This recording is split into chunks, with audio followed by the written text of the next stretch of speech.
The human story of Egypt begins not with pharaohs or pyramids, but with scattered families following the lifeline of a great river.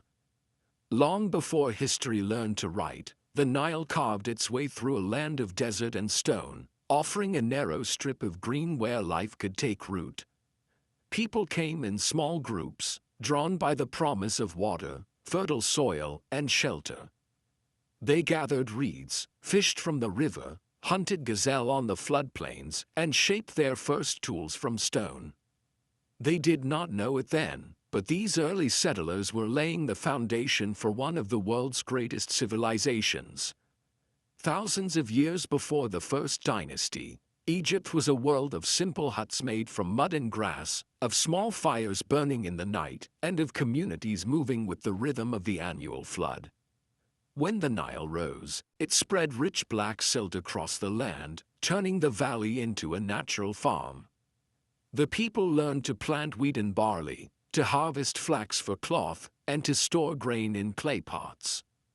Over time, they discovered how to dig canals and build levees, shaping the river to their needs. This mastery of water was the first major human achievement of Egypt, and it allowed villages to grow into towns. The Nile became more than a river, it became the spine of Egypt. People traveled along it in boats made of papyrus reeds.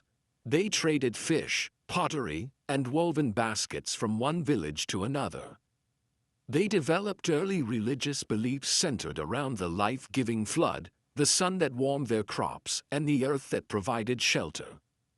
These early humans carved simple symbols on pottery and bone, an early form of expression that would someday evolve into one of the most advanced writing systems in the ancient world. As centuries passed, the people along the Nile began to organize themselves into regions.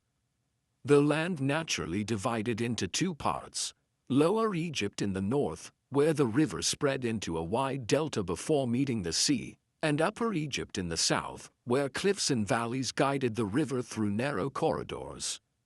Each region developed its own way of life, its own leaders, and its own symbols. But the river connected them, and human ambition eventually united them. Around 3100 BCE, a powerful ruler, known to history as Narmer or sometimes Menes, brought Upper and Lower Egypt under one crown. This moment marked a turning point. Two lands became one kingdom, and the world's first great nation was born. Human life in Egypt changed forever. With unity came new innovations.